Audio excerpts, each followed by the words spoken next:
Hello everyone, welcome to my YouTube channel समझो GS. तो आज दोस्तों हम शुरू करेंगे एंशिएंट इंडियन हिस्ट्री की सीरीज़, जिसमें आपको पूरा कंप्लीट एंशिएंट हिस्ट्री पढ़ाया जाएगा शुरू से लेकर एंड तक।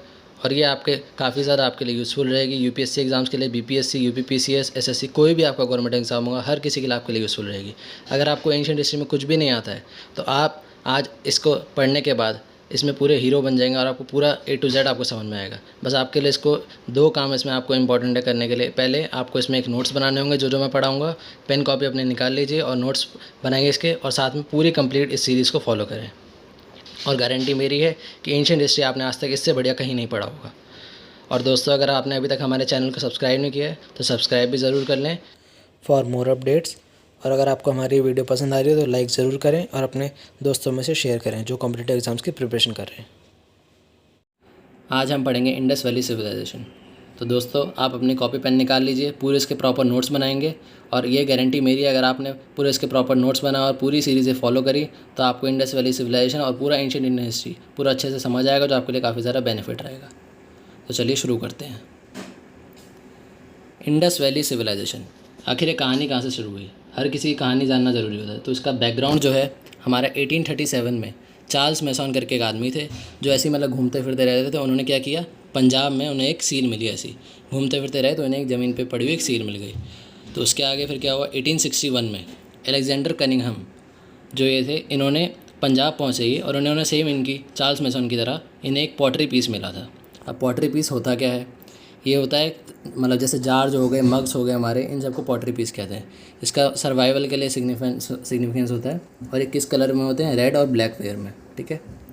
और जो अलेक्जेंडर कनिंघम है हमारे, ये इन्होंने वेदास को पढ़ रखा था, बहुत स्कॉलर आदमी थे और एक रिटायर्ड सिविल सर्वेंट भी थे, हिस्टोरियन भी थे।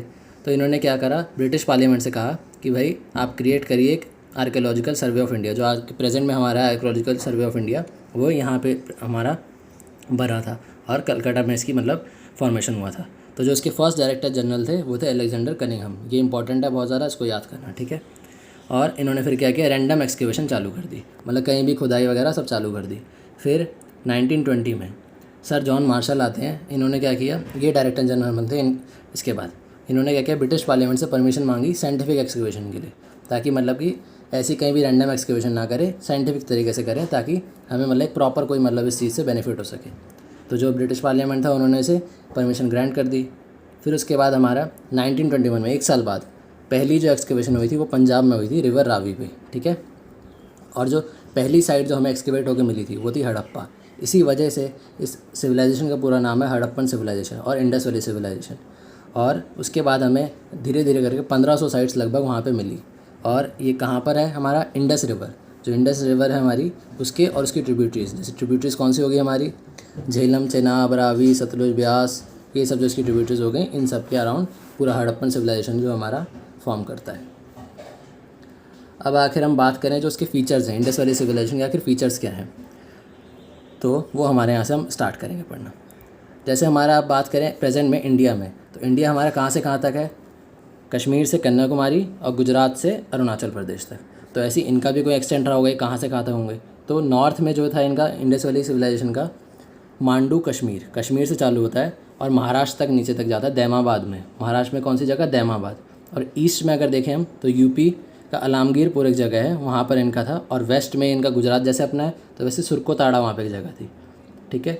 और अगर हम जैसे नॉर्थ वेस्ट में जाते हैं, अपने नॉर्थ वेस्ट में, तो ये शोरतुगाई जो आपको दिख रहा है, शोरतुगाई अफगानिस्तान में इनका यहाँ तक एक्सटेंड था। तो मतलब कश्मीर से महाराष्ट्र और गुजरात से उत्तर प्रदेश और अफगानिस्तान तक पूरा ये मतलब इंडस वैली सिविलाइजेशन फैला हुआ था। तो हमें जो मेन इसकी 6 कैपिटल साइट जो थी हमें मिली थी, वो कौन कौन सी थी, ये बहुत ज़्यादा इंपॉर्टेंट है, आपको याद रखना बहुत ज़्यादा ज़रूरी है। पहली जो साइट थी, जैसे हमने पिछले पेज पे पढ़ा, हड़प्पा, जो किस नदी के किनारे था, रावी रिवर के किनारे। ये बहुत ज़्यादा इंपॉर्टेंट, आप कैसे याद रखें, हड़प्पा, आर से रावी, हड़प्पा। मोहनजोदारो, सेकेंड साइट है हमारी मोहनजोदारो, इंडस रिवर के किनारे थी। थर्ड साइट है हमारी छानूदारो, ये भी इंडस के किनारे थी। और ये जो तीनों है, हड़प्पा, मोहनजोदारो, छानूदारो, तीनों जो है हमारी पाकिस्तान एरिया में आते हैं प्रेजेंट में, ठीक है। बनावली एक साइट है, ये हमारी किस रिवर के उसमें आती है, सरस्वती रिवर। और बनावली जो है हमारा हरियाणा में आता है, ठीक है। फिफ्थ साइट है हमारी कालीबंगन, ये हमारी घाघर रिवर के अराउंड में आते हैं और राजस्थान एरिया में आता है। सिक्स साइट हो गई हमारी लोथल, और ये कौन सी नदी के किनारे है, बोगारो, और ये हमारा गुजरात एरिया में था। तो 6 साइट हमारी कौन सी हुई, हड़प्पा, मोहनजोदारो, छानूदारो, बनावली, कालीबंगन, लोथल। इसको पूरा आप नोट्स बनाइए और याद करिए। और दोस्तों अगर आपको हमारा वीडियो अच्छा लग रहा हो तो लाइक ज़रूर करें और कमेंट करके बताइएगा मैं आपको कैसा हमारा ये वीडियो लगा। तो अब हमारे स्टार्ट होते हैं फीचर्स इसके। तो इंडस वैली सिविलाइजेशन में टोटल 10 फीचर्स हैं, ठीक है। तो पहला फीचर है इसमें टाउन प्लानिंग। आखिर मतलब इनकी टाउन प्लानिंग कैसी थी, कैसे कैसे इन्होंने अपने टाउन को डेवलप किया था। तो पहला जो इनका टाउन था उसके में फीचर है जितने भी इनके टाउन्स हैं सबको इन्होंने डिवाइड कर रखा 2 पार्ट्स में, एक अपर टाउन और एक लोअर टाउन, ठीक है। लेकिन इसमें एक एक्सेप्शन था, धोलावीरा। और जो धोलावीरा है हमारे गुजरात में काफ़ी ज़्यादा इंपॉर्टेंट है, इसको एक्सेप्शन को आपको याद रखना। तो इसमें लेकिन एक्सेप्शन था, इसमें क्या था, अपर टाउन भी होता था, लोअर टाउन भी होता था, साथ में एक मिडिल टाउन भी होता था, ठीक है। ये एक एक्सेप्शन है। और बाद में क्या हुआ, जो धोलावीरा है, हो सकता है कि ऐसा कहते हैं जितने भी हिस्टोरियन हैं कि ये लेट हड़प्पन साइट होगी। जो धोलावीरा है हमारी, ऐसे हिस्टोरियंस कहते हैं कि लेट हड़प्पन साइट रही होगी, इसी वजह से इसमें मिडिल टाउन जो है हमारा फॉर्म हुआ है। फिर उसके आगे हम बात करते हैं जितने भी हमारे लोअर टाउन्स थे वो सब में वहाँ पे स्ट्रीट्स थी, मतलब हर जगह मतलब रोड थी। और जो स्ट्रीट्स थी हमारी किससे बनी होती थी, बर्न ब्रिक से। और इनका रेशो होता था 4:2:1। बर्न ब्रिक्स आखिर मतलब जो होती हैं बहुत ज़्यादा ड्यूरेबल होती हैं, ठीक है। और जो स्ट्रीट्स होती थी पूरा 90 डिग्री एंगल पे कट करती थी एक दूसरे को, बहुत ही अच्छा ग्रिड पैटर्न यूज़ होता था। ना कि आज के हमारे जैसे स्ट्रीट्स हैं इनकी तरह कहीं भी कुछ पता नहीं होता कहाँ पे कौन सी स्ट्रीट जा रही है, वैसा नहीं, पूरा एकदम स्ट्रीट्स एकदम 90 डिग्री पैटर्न की तरह यूज़ होता था। सोच सकते हैं यहाँ पे लोग कितने ज़्यादा डेवलप लोग थे ये लोग। और जो स्ट्रीट्स इनकी पूरी ज़्यादा मतलब फोर्टिफाइड कर रखा था इन्होंने। अगर फ्लड्स आते थे तो ये लोग इनको हेल्प करते थे, ये स्ट्रीट्स इनकी इससे फ्लड से बचाने में, ठीक है। अब आगे हम बात करते हैं। तो जो स्ट्रीट्स है हर एक स्ट्रीट पे इनके घर होते थे जो कि डिफरेंट शेप्स के होते थे और डिफरेंट साइजेस के होते थे, और बने किससे होते थे, बर्न ब्रिक से बने होते थे। इसमें जैसे हमारा first floor, second floor, third floor होता है, वैसे इनके भी होते थे, सिंगल, ड्यूरेबल, ट्रिपल, ऐसे करके मतलब ये बने होते थे। और इसमें काफ़ी ज़्यादा रूम थे, बड़ी बड़ी फैमिलीज़ में लोग रहते थे, मैनी रूम्स होते थे। और इनकी एक मेन खासियत थी, जो इनके घर होते थे उसके बैकयार्ड पे वहाँ पे एक बाथरूम होता था, ठीक है, जो कि बहुत बड़ा साइज़ में होता था, यूनिफॉर्म होता था, और उसका ड्रेनेज जो सिस्टम होता था बहुत ही ज़्यादा अच्छा होता था। अब अगर हम आगे बात करें तो इसमें सिटाडेल की बात करेंगे, ठीक है। सिटाडेल आखिर क्या होता है, सिटाडेल जो होता है एक छोटा मतलब मिनी फोर्ट होता है, मतलब छोटा महल एक तरीके से कह सकते हैं।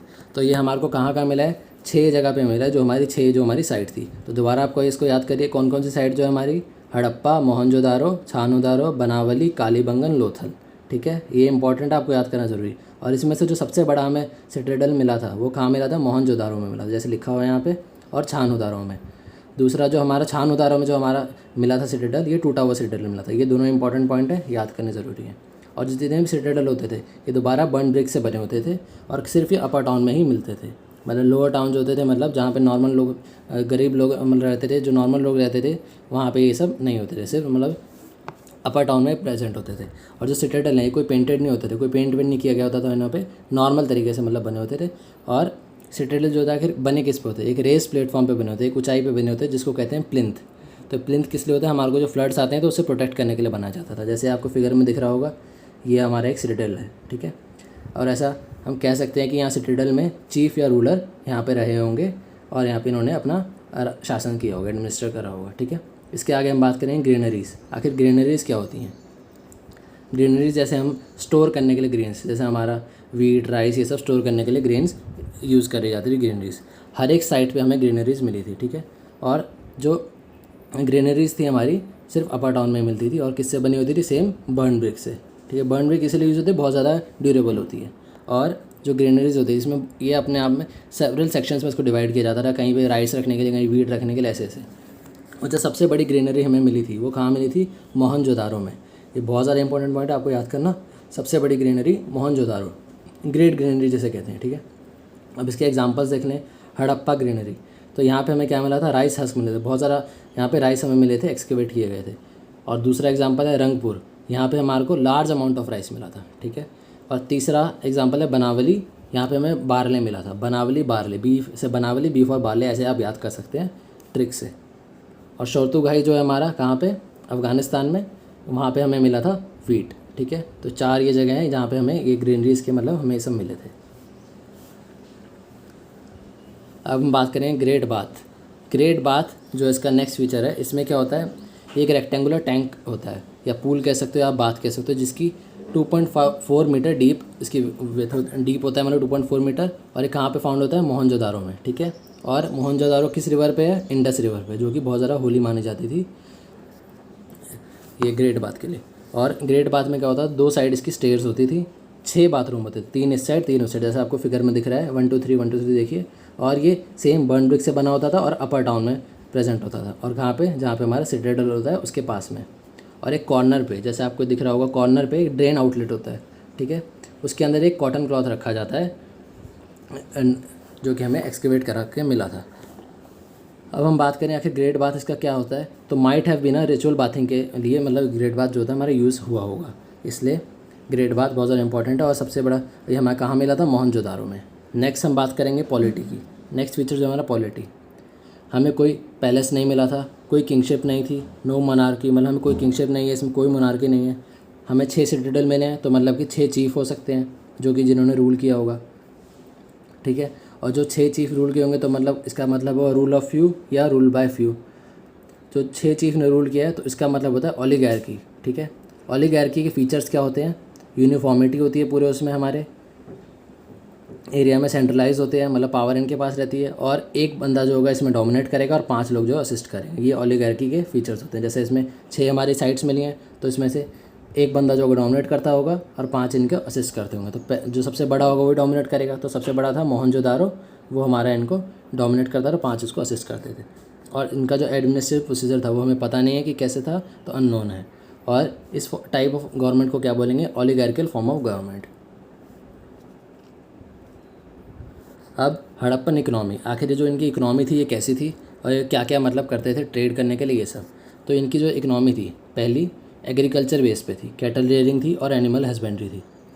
कैटल रेयरिंग में मतलब क्या था? पशुपालन जो करते थे लोग, किस चीज़ का करते थे? ये सब इसमें डोमेस्टिकेशन ऑफ एनिमल्स जो होता था, डॉग को ये लोग पेट की तरह यूज़ करते थे, ठीक है।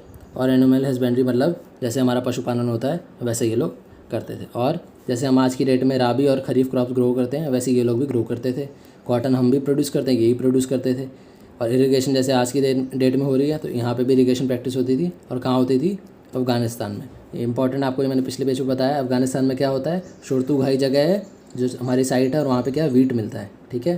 तो ये, और जो इनकी पूरी एग्रीकल्चर इकनॉमी थी ये सेल्फ सफिशिएंट थी, मतलब खुद से इनका पूरा काम हो जाता था और अपने तरीके से, मतलब पूरा आराम से, किसी बाहर के डिपेंड नहीं रहना पड़ता था एग्रीकल्चर के लिए। तो उसके एग्जांपल्स है हमारे ग्रेनरीज इन्होंने बड़ी सारी बना रखी थी, एग्जांपल हो गया एग्रीकल्चर का। दूसरा हो गया हमारा कालीबंगन, ठीक है। कालीबंगन जो है हमारा, वहाँ पे हमें क्या मिला था? एक जुता हुआ खेत मिला था, प्लो फील्ड मिला था। कालीबंगन बहुत ज़्यादा इंपॉर्टेंट है, याद करना, ठीक है। आप अपना स्टार बना लीजिएगा नोट्स में, इसको याद कर लीजिएगा। कालीबंगन में हमें एक जुता हुआ खेत मिला था, प्लो फील्ड एक्सकेवेटेड, ठीक है।